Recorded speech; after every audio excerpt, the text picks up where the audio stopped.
I've been a huge Dragon Age fan for, well, as soon as I picked up the first game, Origins, which wasn't right when it came out, but not long after. And I played Dragon Age 2 and Inquisition as soon as they came out. So I'm obviously very excited for 2024 release of Dragon Age the Veilguard, which will be the fourth game in the series. And I wanted to go with you and take you through some of the trailers that they released so far and react to it, pause them a little bit here and there, and talk about what we see and what we can maybe deduce from that. And I realized that will make the video outdated by the time the game actually comes out and we see what actually is in the game. But I feel like it's fun. It's fun to work up to now when the game will actually be out, and I'm about to replay all three of the original games before then, hopefully, and then go into it having just freshly played all of the games and be excited. And I have my face cam up for the first time, and you can see in the background on my camera, it's my bucket of cleaning supplies and my tea kettle back there. But yeah, I don't have an NVIDIA graphics card right now, so I can't do I don't think it has the capability of taking away my background and replacing it with something else. I have a cup of tea ready, and I just wanted to show you. This is the Dragon Age YouTube channel, and then we can see the last time they posted something before, from Inquisition still, was here. It says 8 years ago. Oh, only open one tab, please.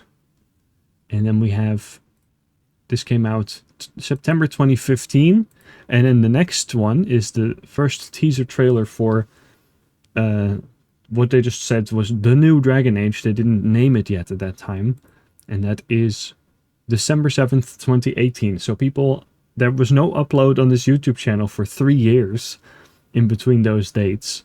So people had been waiting for 3 years already for any news.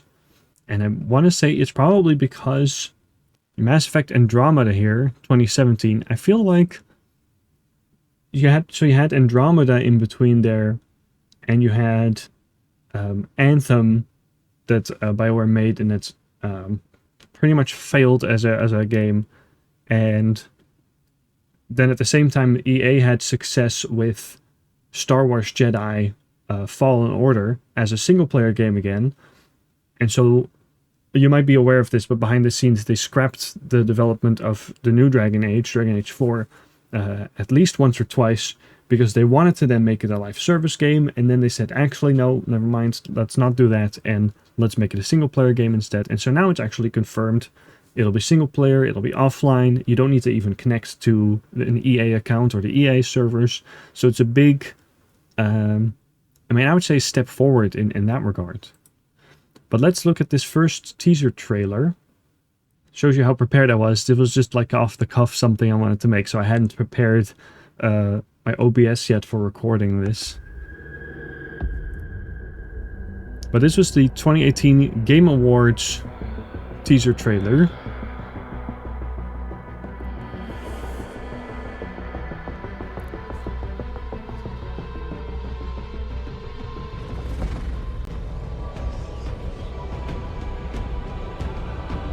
And maybe you can already tell by the shape, but this is the red lyrium idol from Dragon Age 2 that is coming back in some way.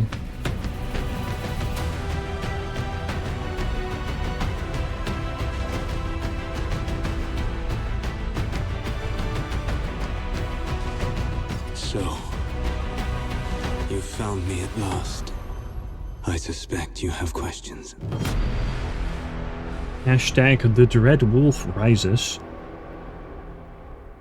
I don't know who still uses hashtags anymore at this point. It was like a Twitter thing, but now it's confirmed it doesn't actually boost search that much anymore. You can just type words and they're still picked up as a trend. Anyway, not important to today's discussion. The Red Lyrium Idol, pivotal object in Dragon Age 2, and then never really seen or heard from again. Here seen on a mural. Well, I mean, Dragon Age, all of the games have had these mural paintings that are pretty awesome, but it's also reminiscent of Solus from Inquisition. the Dreadwolf himself, who was painting murals while you're going through the game. And you have this shadowy wolf with several eyes, so that might be signifying him. And then you have a mage here on the left. Could also be him. I mean, except this guy has hair, and Solus is notoriously hairless. So, who that could be, not entirely clear. Could also be, well, could be anything. Tevinter, elf. Looks like possibly a pointy here. But this comes back in some way, and that is basically confirmed now, 6 years after this trailer comes out, that Delirium Idol is back in a big way. Okay, so we went from December 2018 to the 2020 Game Awards, December 2020. So 2 full years have passed since that last trailer. I face tyrants and would-be gods. And I'll have to go back and show you. This looks to be Meredith. Yeah, Meredith from Dragon Age 2, who's your final boss, who gets corrupted by the Lyrium Idol, and her sword is made out of the red Lyrium Idol. He says tyrants and would-be gods,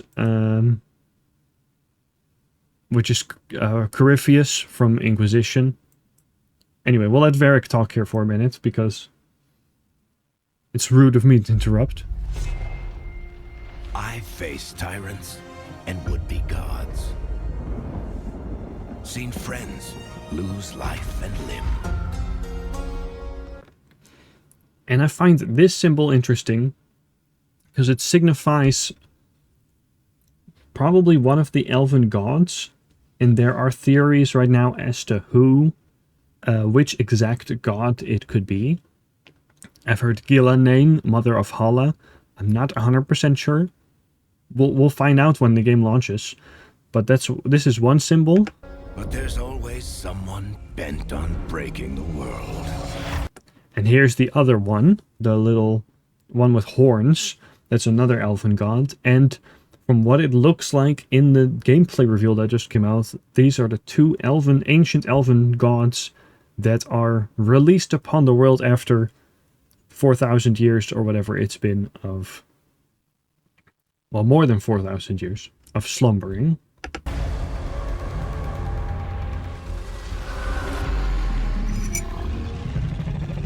It's time for a new hero. No magic hand. No ancient prophecy. The kind of person they'll never see coming. And this... Let me go back a couple frames. We've seen this in the recent gameplay reveal as well. This is Minrathous, capital city of Tevinter. And it looks a bit cyberpunk, doesn't it? It has like, these are magical signs, but it's like neon. For some people, this style is going to take some getting used to. But as developers made it clear, there's a big difference between the south of the land that Dragon Age takes place in, where magic is very repressed and looked down on, and north, where magic is really prevalent, and in the case of Tevinter, mages actually rule the whole place. So, just visually, floating stuff, whatever. This is just a visual shot that is nice, but I also love the synth music that plays here. Now this, harder to say what this could be. Very overgrown, very spirally. I suppose we'll see what this is. I'm too hesitant to say that I know for sure what place this is. No magic hand. No ancient. No, it's probably also just this same place as here, just from a different angle. This is not Minrathous. That's all I can say about that. It looks nice. It reminds me of, what was it? Valrio a little bit, but, or in Orlais, but that's too far south. That's not where this takes place. Prophecy. The kind of person they'll never see coming. We've got your back. I've got your back. Demons, dragons, darkspawn. Even the Dreadwolf. And that's him, that's our Dreadwolf. This is your story.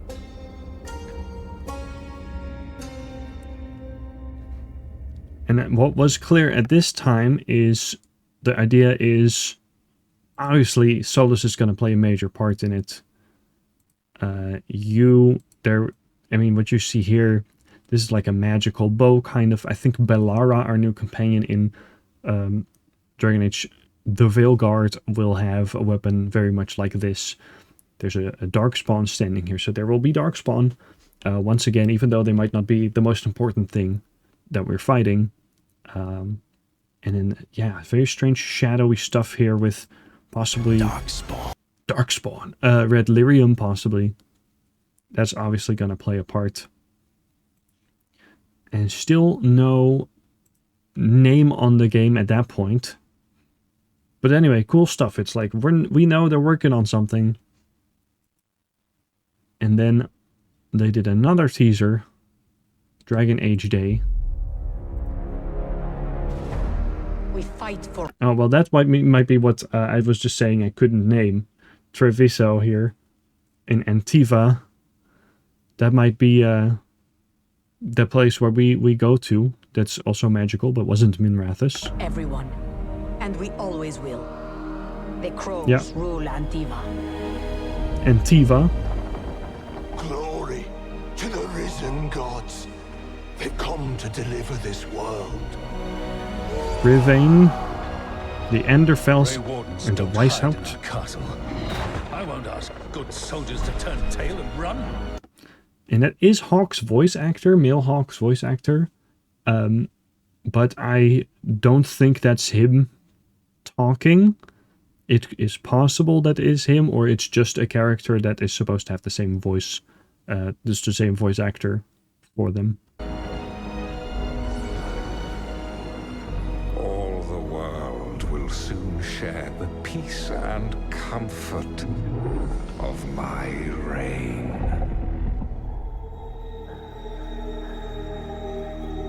Dragon Age Dreadwolf. Now, who is the one saying that? Also, this was 6 months ago, December 4th, 2023. So another 3 years after the most recent trailer since that point. So people have been waiting for this for quite a while. And keep in mind, Dragon Age Inquisition came out in 2014. So by now, that's about 10 years ago. So people are very excited for another game. Now what do we get from this trailer?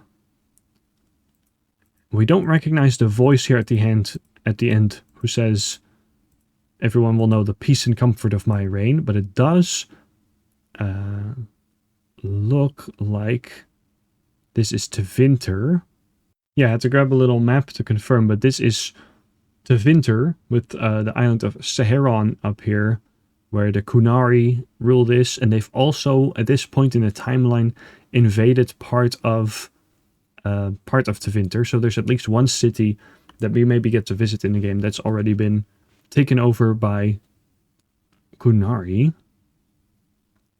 Perhaps they've been beaten back. I don't recall, but I believe that they attacked it and taken it over. So it could be like an evil Archon that's taking power, or could be one of those elven gods that's talking about this.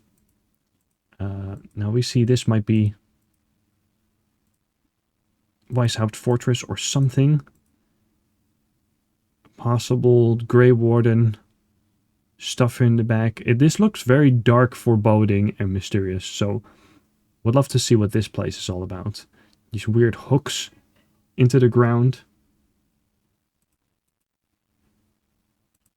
Perpetually stormy weather. The Enderfels and Weishaupt. Now, this is all, one country, but I don't know the exact power structure in the Enderfels. Weishaupt is the seat of power of the Grey Warden Order, which obviously we played as in the first game in Origins as a Grey Warden. And by the end of Inquisition, one of your possible courses of action is to banish the Grey Wardens, which is something I tried at least. And it means you send them all the ones in Orlais. You tell them, go back to your fortress at Weishaupt. So that's where they end up. And then one of the epilogues tells you that there is a power struggle going on.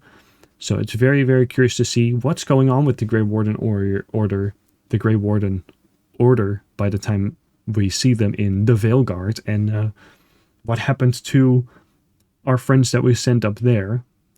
Either Hawk from Dragon Age 2 or a friend in the Wardens, be that Loghain or Alistair, will be, or perhaps Stroud, who is a character we didn't know, who was just randomly introduced as a placeholder from Dragon Age 2, but maybe some of you got attached to him. Someone's up there. So what's going on with them? Now, beautiful Rivain. This is beautiful sunny. It's where Isabella is from Dragon Age 2. Yeah, this looks like it's pretty much ruined, but very pretty. There's some stuff still intact. Maybe it's where the treasure hunters are from. Maybe there's pirate factions. Very interesting to see what could be over there. The Kraken to symbolize, because that also makes you think of pirates. Now, the city I was speculating about, this looks like it's in Antiva. Antiva is also just a bit northeastern of Ferelden. And this is where the Crows are from. The Antivan Crows are an order of assassins. And in Origins, we meet Zevran, a little elf boy who tries to kill us and fails. And in one of the ending epilogues, it is implied he is going up north. And we meet him again in Dragon Age 2 once, but that he is also engaged in some kind of power struggle to either take over either Antiva entirely or at least the Crows. So I really want to see in the Veilguard what happened with that. Where's he at? And then we got this companion reveal trailer here 4 days ago at the time of me filming this. Some people don't like the tone of this trailer, but it's not quite the tone of the game, of course. This is to introduce our companions. Again, this is Minrathous. You can see, I'm pointing at the screen, like you can see where I'm pointing. Here, my mouse pointer, you can see this is that floating castle thing.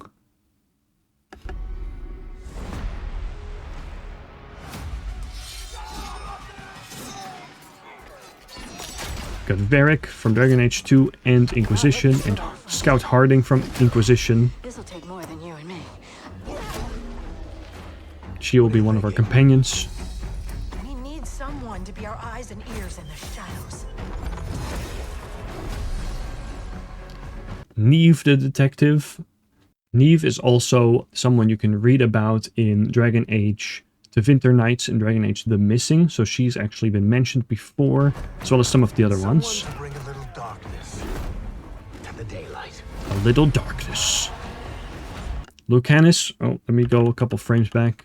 The Mage Killer, which leaves us to question a little bit, what does that imply? Does he just like killing mages? Is he just a murderer? Or is he like a hunter and he gets contracted to do this kind of stuff? Like, what kind of stuff is this? He's been shown with some very cool, here you can see the eye symbols on his armor. And it's very evocative of that imagery of that wolf with the many eyes for the Dread Wolf.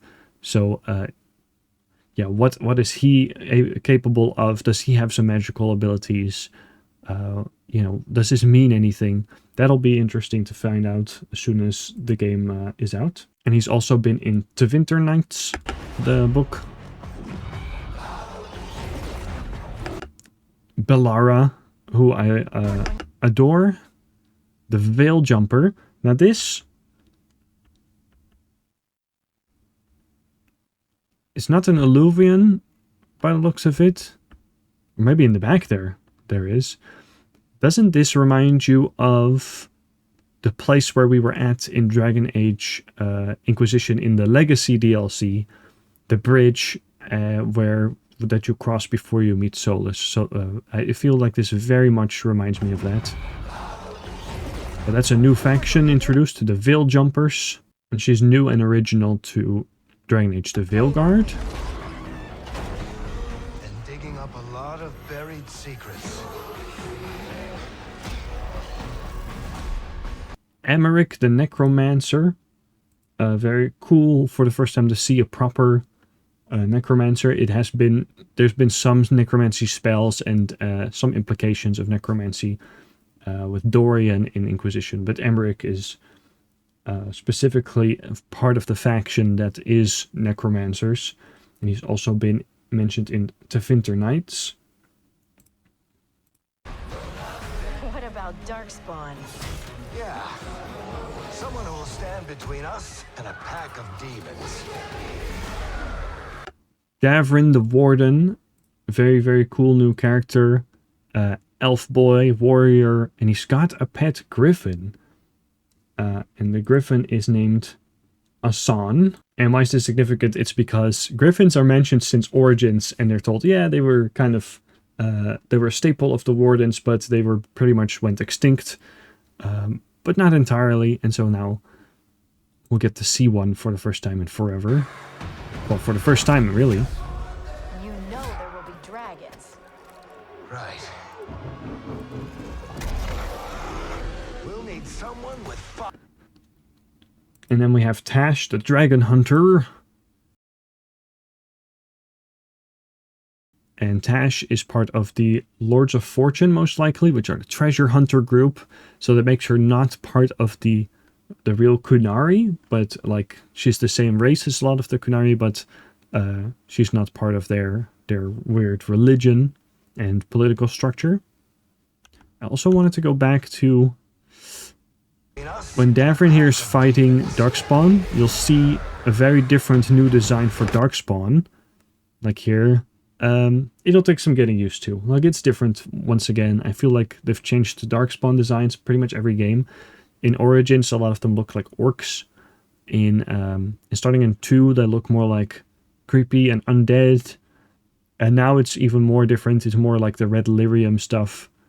You might not like some of the designs. I know I saw the Ogre, and I really didn't like it that much because I thought that ogres were very creepy in some of the older games, and now they're not, but... Right. We'll need someone with fire in their blood.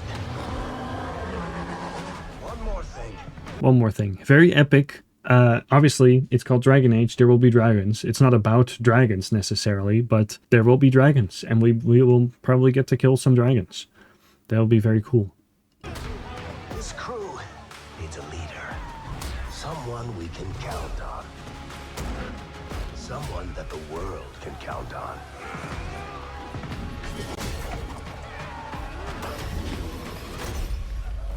But where are we gonna find her?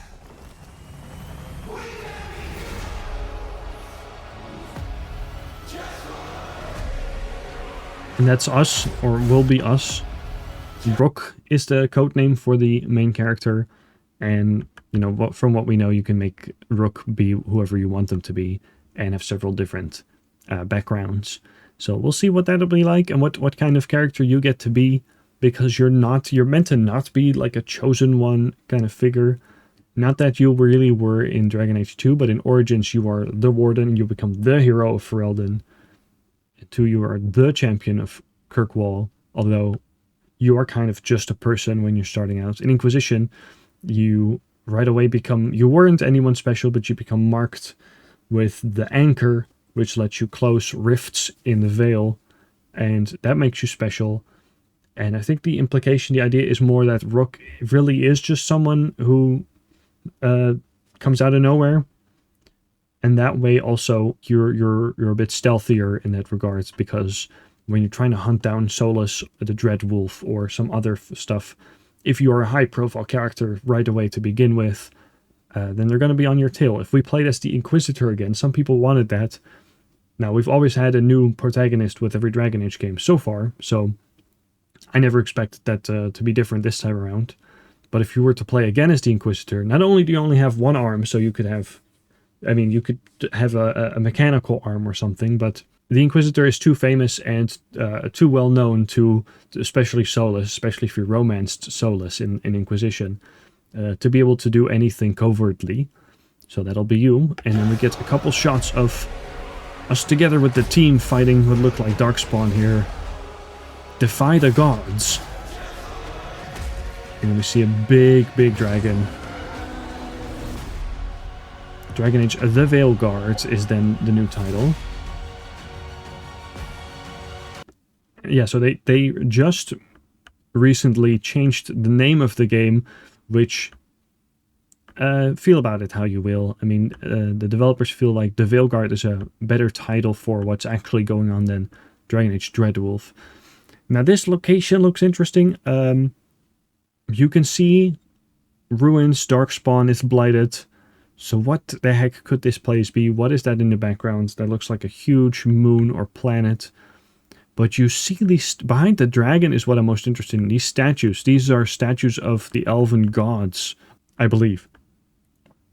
So this is some sort of ancient elven ruin.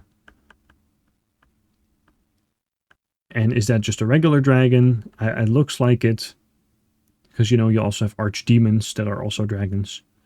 Looks like a regular big dragon. And then there's Darkspawn. So what kind of location will that be? I'm curious. And then we have the gameplay trailer. Now, we've already been talking for a while, so let me not make this video twice as long by going through the whole thing at normal pace. But I wanted to show you a couple of things.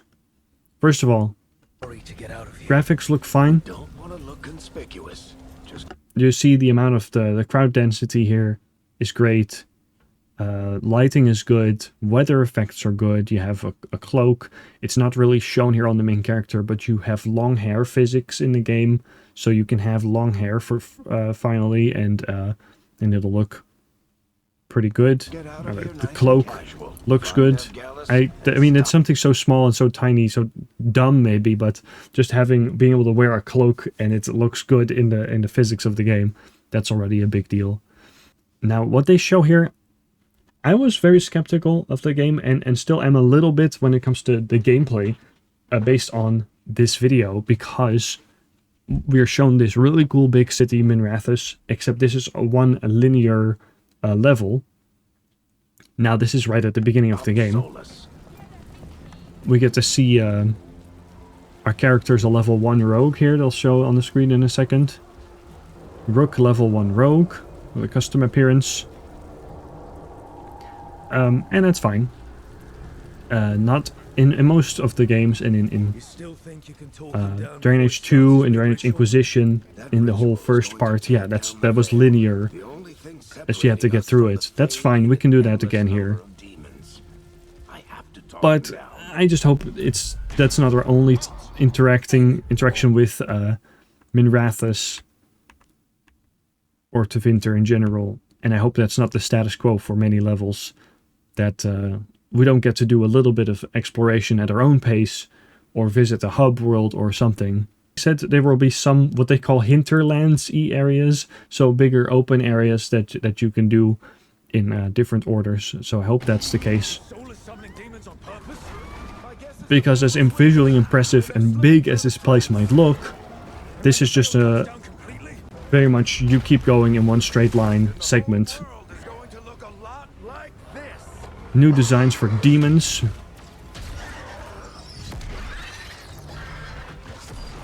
They do look pretty cool.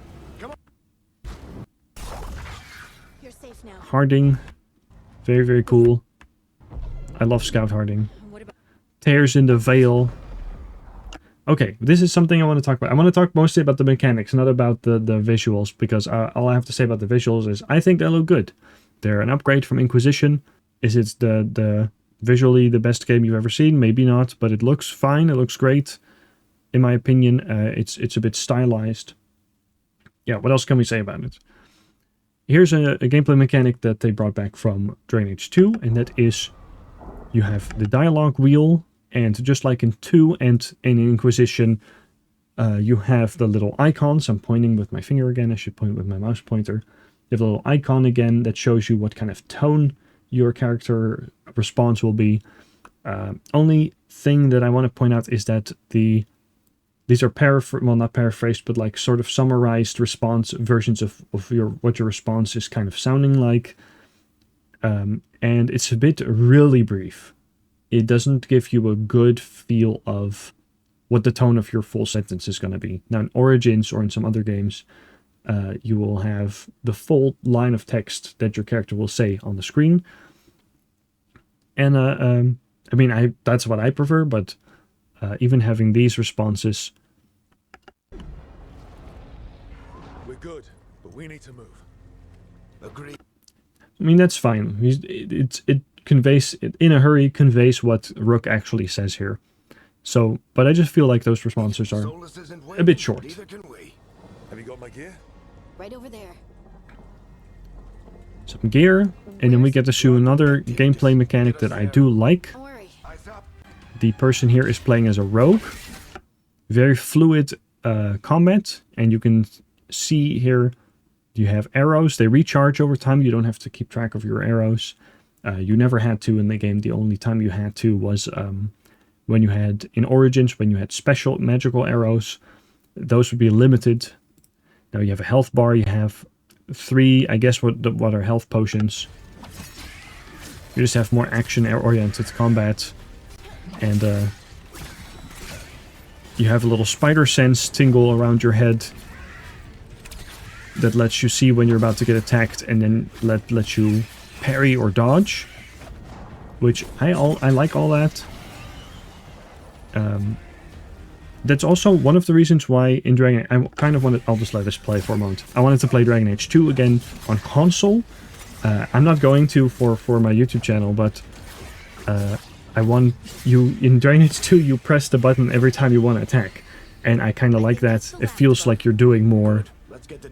I want to point out that level 1, he gets 10 XP, Rook here, and it's not a lot. This first combat encounter gives us almost nothing. But we'll see what it's like in the actual game, how quickly you level up. They said the level cap is 50.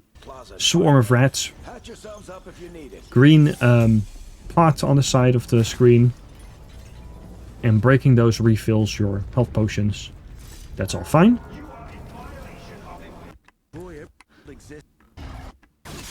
What you've also seen throughout this combat is you're a rogue, but this rogue has a sword and is using the bow. Oh, 2 swords actually, 2 daggers and a bow. So you're no longer choosing, do I want to build a rogue as a rogue with 2 swords, or do I want to be a rogue with a bow? Because you had to make that choice in the games up till now.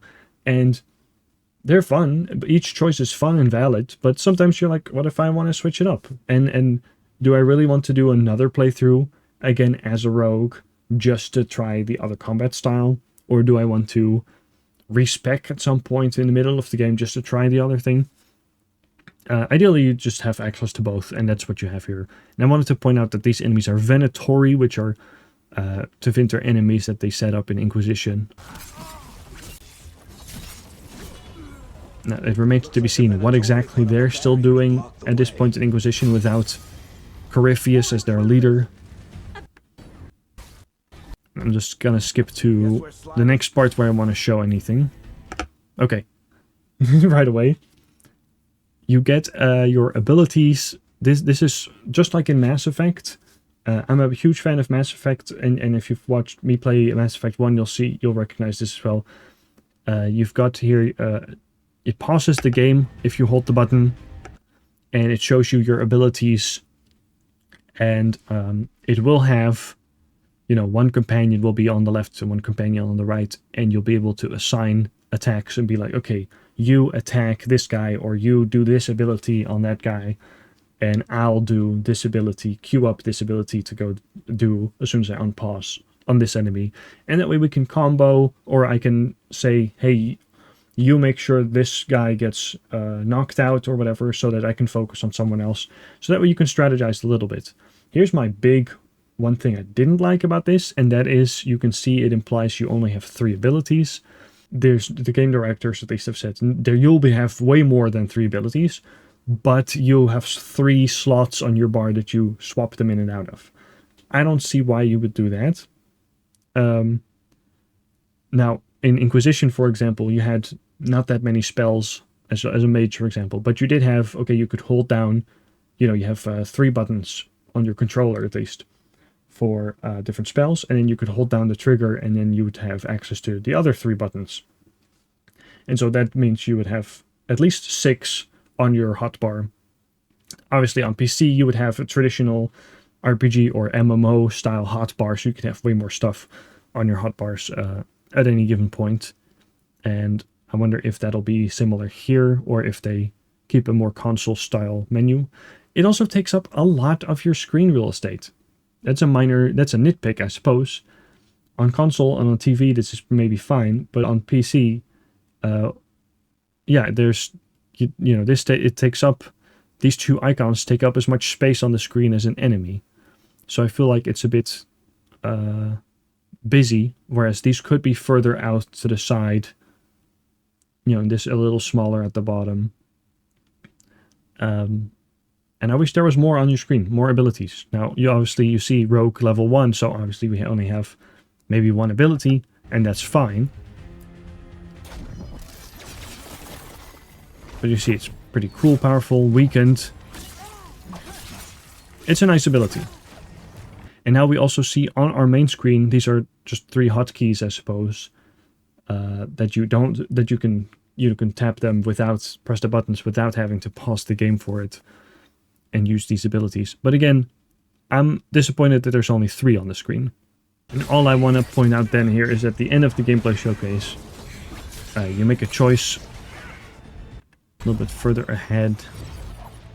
The veil is a wound inflicted upon this world. It must be healed. By drowning the world in deep... Varric is talking to Solus, and Solus is using this cool dagger. From what I understand, the implication is that this dagger is what was inside the Red Lyrium idol, and Solus was able to get it. Now, in some promotional material, we've seen that Rook is holding it, so that means we get it at some point, possibly right after this mission. I have taken precautions to minimize the damage, Varric. Minimize the... People are dying right now. You need to listen.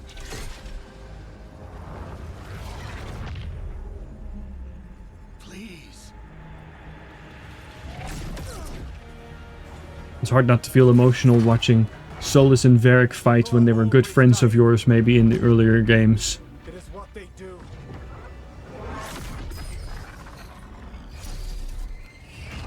Solus is clearly doing something weird and complicated. Rook and friends are about to disrupt it. Bring down the statue. Tear you up. Fine, but you'll need backup. I'm with you. Now, something it shows you here is you make little choices and consequences, so you can say, I don't know why there's only 2 choices here, but you can say either Neve or Harding to come with you, and the other one will have to stay behind and fend off demons. Nev, keep the demons off us. You got it. And you have approval by doing different things, making different choices in dialogue.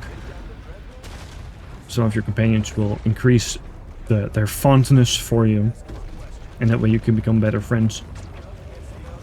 I will most likely try to gamify it again and try to make sure everybody likes me, because there's usually a trick to that, and otherwise you'll end up alienating 1 or 2 of your companions.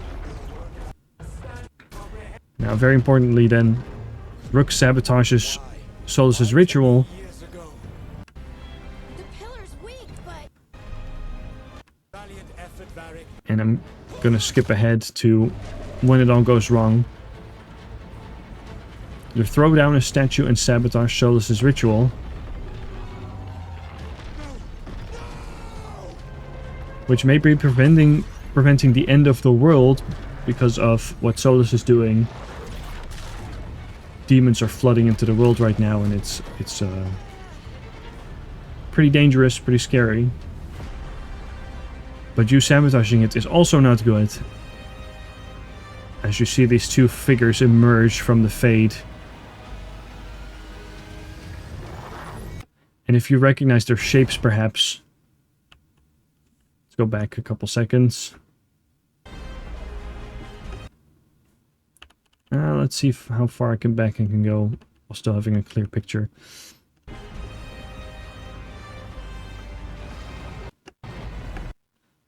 These shapes might be familiar to you. They are what we saw in that 2 trailers ago, essentially, when they on those one of those murals while Varric was narrating.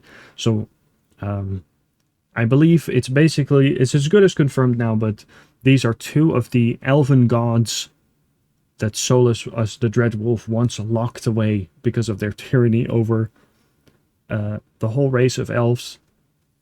And because of both Solus and our actions as Rook, we set them free upon the world, and they will be the bigger threat, bigger than Solus. And in some way, either we might have to team up with Solus and take these things down, and that's how we get the dagger from him, or we just face them as additional dangers to Solus. I don't think, we'll be seeing Solus hang out in our camp as an advisor or anything, but I think we'll have several run-ins with him, that's for sure. And hopefully not all hostile in tone, because at the end of Inquisition you do get that choice of at the end of Trespasser, at least, especially. You get the choice of how do I want to proceed. Am I intent on killing Solus no matter what to stop him from ripping away the veil, or do I want to talk him down and convince him that he shouldn't do all this to our world, presumably destroying it just to return it to the way it once was. So maybe we'll see if we can fulfill either one of those options in the Veilguard, where we do we get to actually settle things with Solus, and do we get to kill him or not? And a big lore question here is, there's 2 Evanuris, or elven gods here. Are there only 2? Are there only 2 left, or are there more? Now there's debate, scholarly debate in the Dragon Age community about the connection between the old gods of Tevinter, which are these dragons that they've been finding, that every time the Darkspawn finds them, they corrupt them into an archdemon. But these are strange creatures as well. There's some lore implications that they could be these elven gods, or part of them in some way, that they contain a piece of their soul. It's not entirely confirmed what the old gods exactly are, but if you count down, there's 7 Evanuris, there were 7 archdemons, 7 old gods, 5 of them have been killed. Well, that leaves only 2, and over here we see 2. There's something to be said for that, like, hey, is this a coincidence, or is there a connection? Are there only 2 elven gods here because there's only 2 still alive, or not? We'll find out. I'm very curious. Anyway, thanks for listening to my rambling. What do you think about Dragon Age, the Veilguard, formerly Dreadwolf? Are you excited for the game? I am. I know it's going to be different. It's going to feel more like Mass Effect. It's going to feel like a fantasy Mass Effect 2 a little bit, for better and for worse. For example, we only can be traveling with 2 companions at the same time. Now, I hope that's offset by having a certain other person, like Varric here, that also tags along with us, so we don't feel like it's just the 3 of us the whole time. But we'll find out how it plays and how much fun it will be. I'm just excited for another chapter in Dragon Age after literally waiting for 10 years. We'll get to experience the next chapter and see how well it holds up, and explore more of the world. So yeah, I'm looking forward to that. And in the meantime, I'll be replaying Origins and all the DLC, Dragon Age 2, Inquisition. Hopefully I can finish all of that before the launch of this game. And I hope you'll join me for that too. If you want to see that, subscribe, please. It would be awesome. Yeah, and then I'll see you there soon. Have a good day.